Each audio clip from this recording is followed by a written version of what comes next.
Okay. In this part we will have two presentations.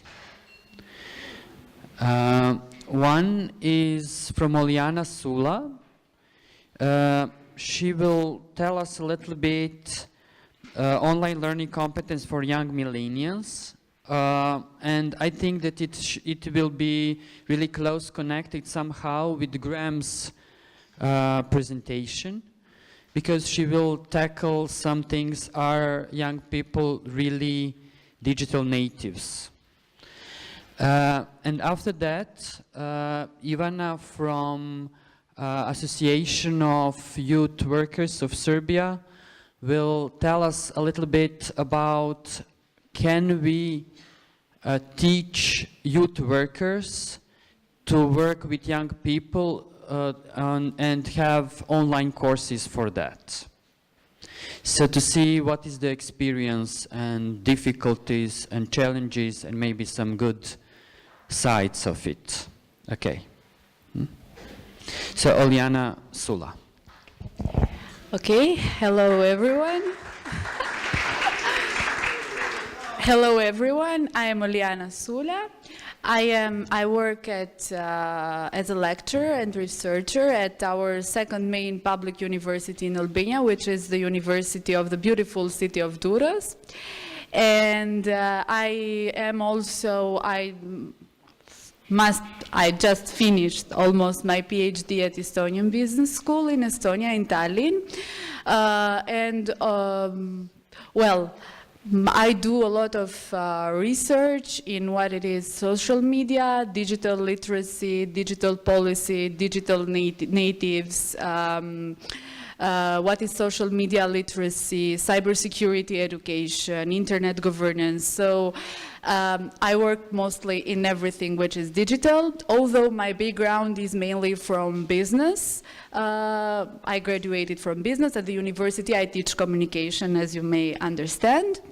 And actually my presentation of today is part from my PhD and part from my experience that I accumulated in different forums and initiatives that I participated in Europe and abroad. Actually, if you asked me like 5 years ago, I was not much into technology, but when I started to do my PhD, I had totally a complete different idea, to talk just about networks in general, you know, physical networks, how physical networks can help students. Then, I don't know, my supervisor had the idea, he suggested me to focus more in social media. Then I didn't take for granted the idea of my supervisor, but I saw that I liked a lot, because I am a devoted user of social media, and I have used it for learning myself in the era where it was not very much so mainstream, let's say, like it is today. And as I am very passionate about teaching myself, I focused my research in what are digital policies and digital literacy for young people and for children. For the moment, my research is focused on digital literacy for young people, and for children, I work more on cybersecurity education, but I'm not talking about this today because it's not the main focus of the presentation. So, before I start, I want to point out that in this presentation, I will speak just about online social networks, and like Anya, I am very fond of definitions. I am a definition freak, and for example, when we talk about online social networks, it's just Facebook or Instagram or Google+, when you can have your personal profile and interact with others. Twitter is called microblogging. It doesn't fit in this category. So, before we start, I wanted to ask you, how many of you use Facebook in daily life? Are you happy with Facebook? No, why not? If you use it? Do you feel it as a necessity, or do you feel it more like something that is very nice and very funny? Who goes for necessity? Because you have to have it. And it is very funny, it calms you down when you are having a bad day. No, nobody. Everyone is angry with Zuckerberg, I guess, at this point. How many of you use Instagram? Okay, including me. And LinkedIn? Okay. Do you feel that LinkedIn is useful, or has it been useful for you? Boring. Boring? Google Plus? Okay, Google Plus, does anybody use? No, nobody. I don't know how this network, I mean, what is the main purpose of the business model of this network, but we will discover it in time. So let's say that these are nowadays the main networks that people use, not only young people, but most of the people in daily life, we all use social networks. Me, myself, I use social networks. I can live without them. I have tried to live and to survive without them, and I have survived even, I don't know, without Facebook 3-4 months, it's not a problem. Not sure if we can survive without apps. I don't know, this kind of WhatsApp, Viber, which is a way of communicating, but because you know, nobody texts you anymore in the mobile phone. Do you remember when we were a little bit in the beginning of, like 10 years ago, receiving a text was really, wow. Now nobody even calls us anymore. And not to speak about calling you at home, which is totally vintage, not even old school. So things have changed. When I have started my dissertation in 2014, Instagram was not at all popular. I mean, in my questionnaires, in my interviews, not so many students used to speak about Instagram. They didn't see Instagram as a tool with which they can communicate or with which they can share. But imagine how fast technology changes. Now it became like very visible. Everyone uses it. So my presentation about today is how to use better these social networks for learning purposes. I would say for online learning purposes, for informal learning, for every kind of learning. How better to get leverage from these social networks where most young people spend their time even during their classes.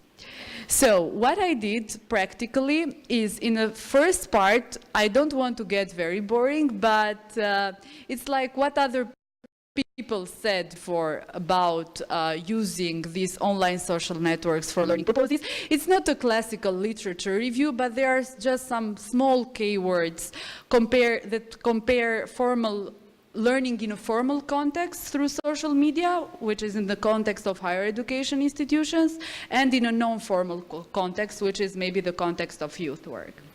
So, let's say that people have started to write about it since internet was invented and made this boom in the beginning of the 90s.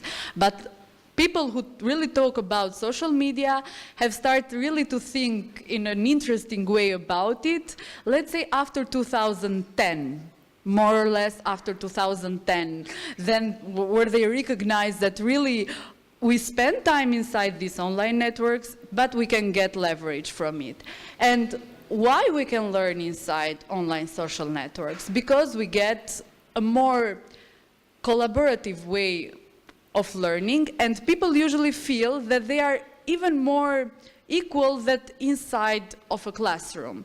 For example, I have made some experiments during my classes in the case of formal educations, and even we had a course which was ruled inside the context of Facebook once, and some people which is in classroom, they didn't feel really comfortable about the course. They had a total different approach while doing this, using these tools.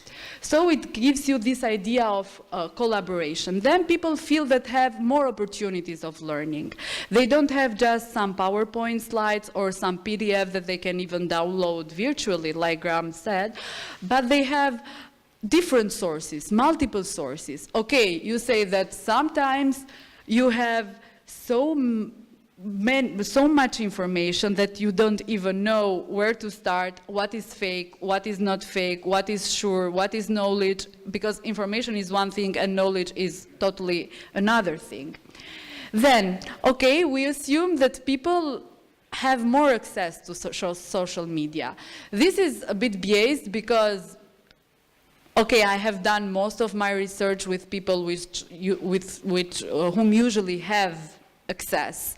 But those who don't have access to technology and to internet, they cannot have access to learning through online social media.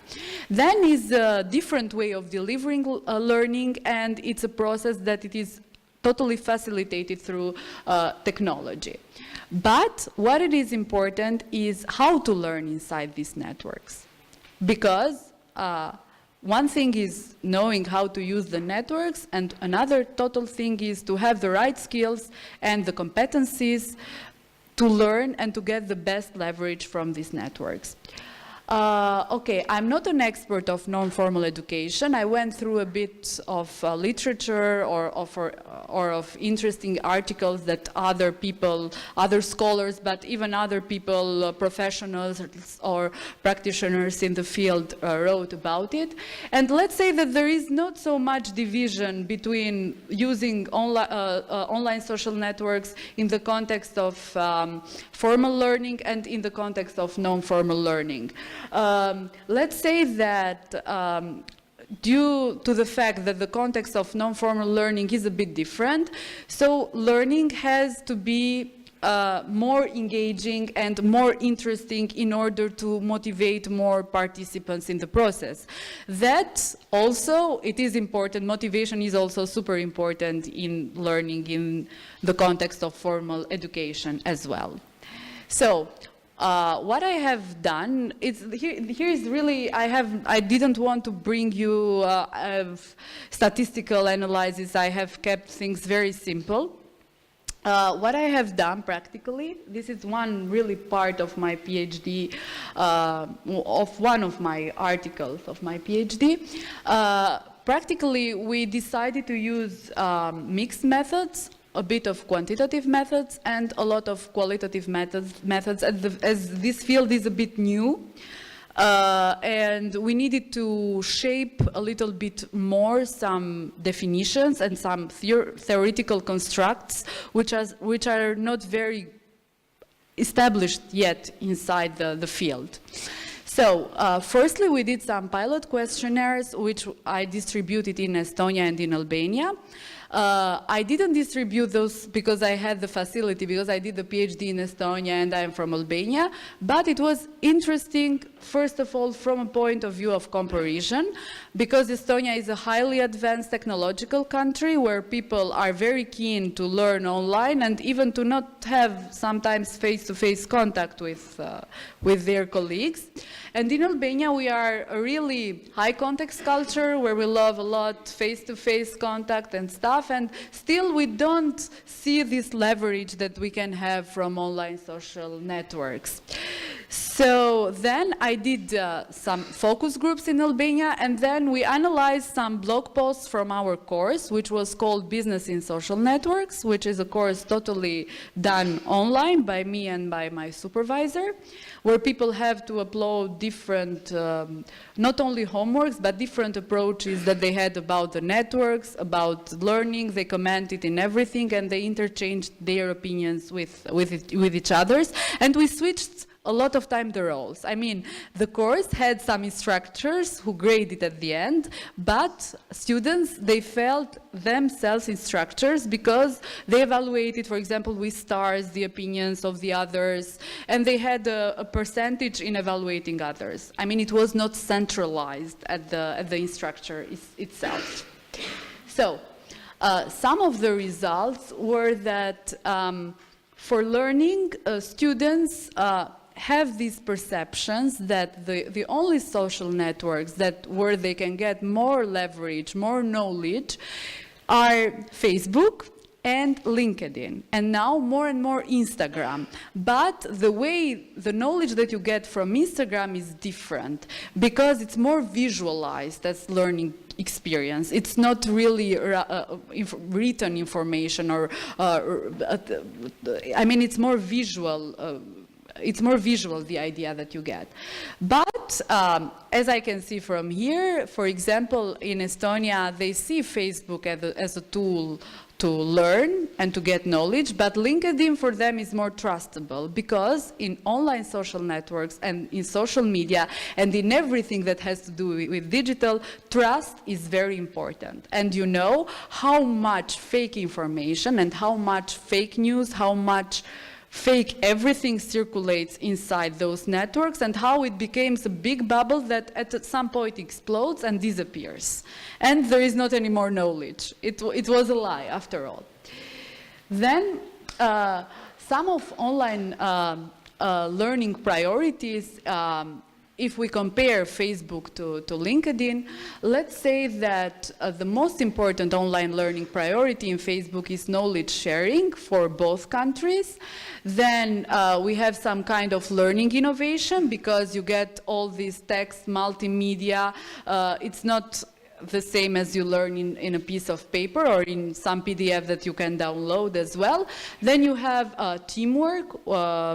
And then what was surprising is that at some point it was pointed that teamwork is important. Then they said that interaction is important, but it's not a learning priority itself. It's more to have a team. Then if you have the team, you have interaction inside. Then if we go for LinkedIn, let's say that knowledge sharing is more important, like I said for Estonia.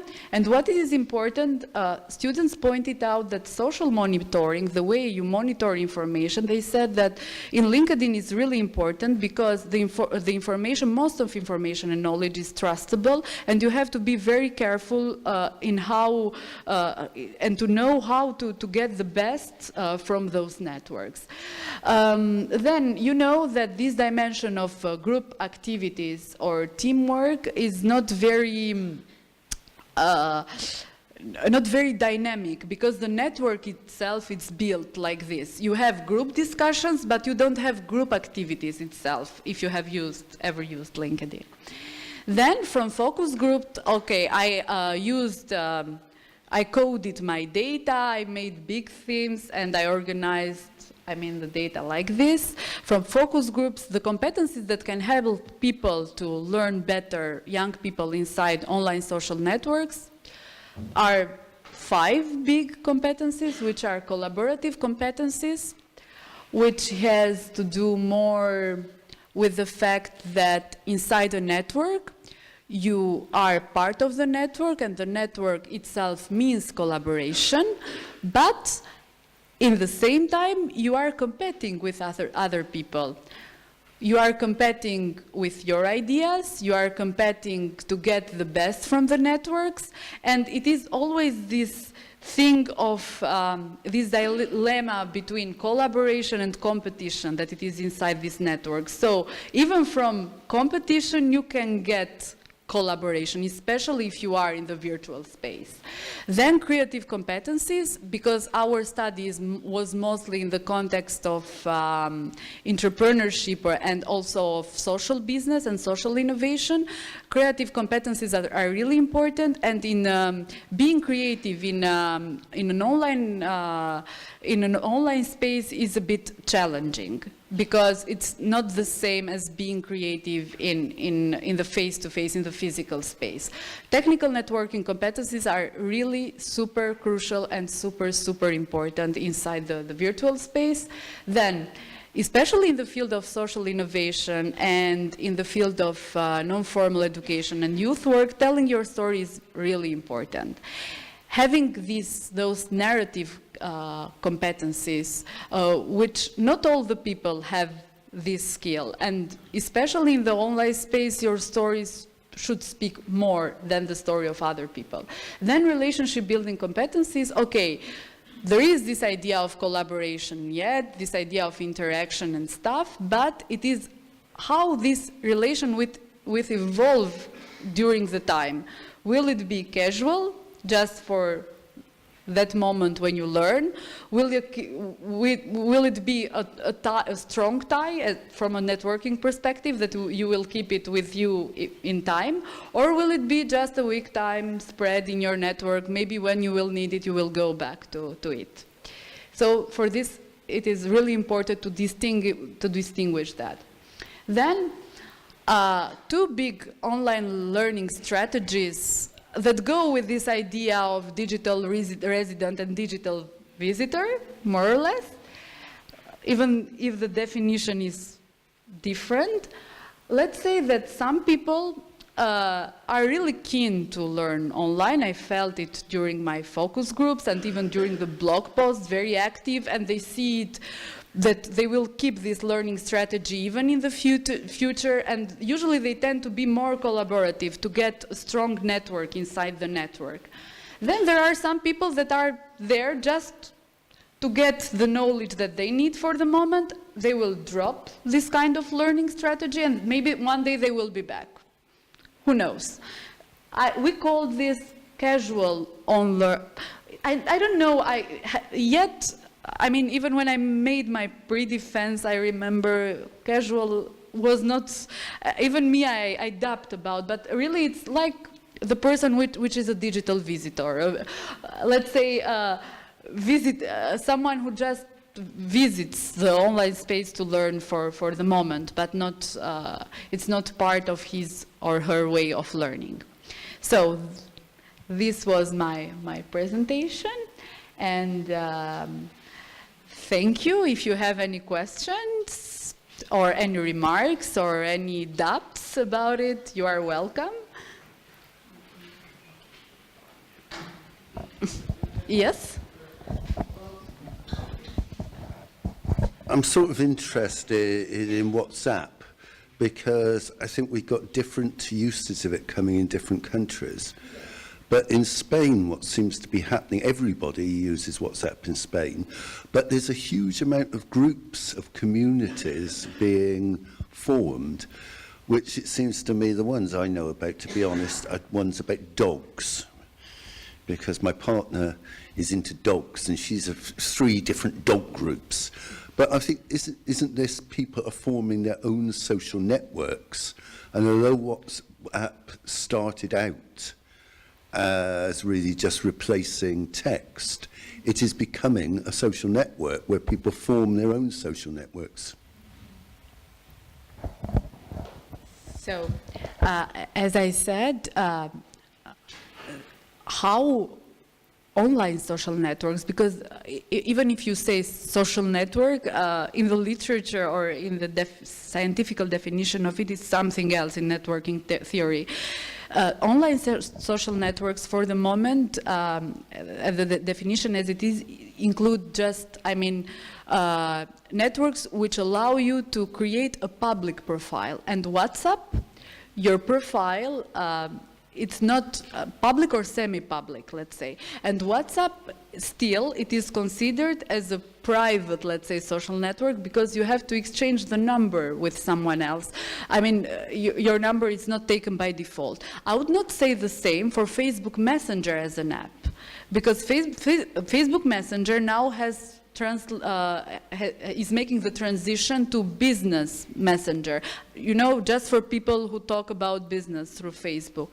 So for me, even students, in our blog post, as I pointed when I first started the presentation, they speak more and more about apps.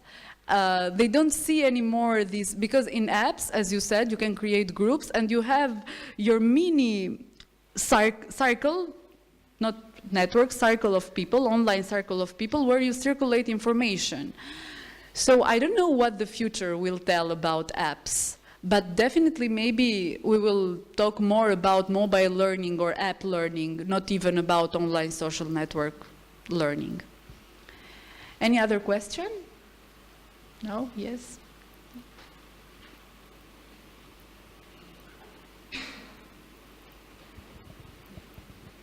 No. Thank you.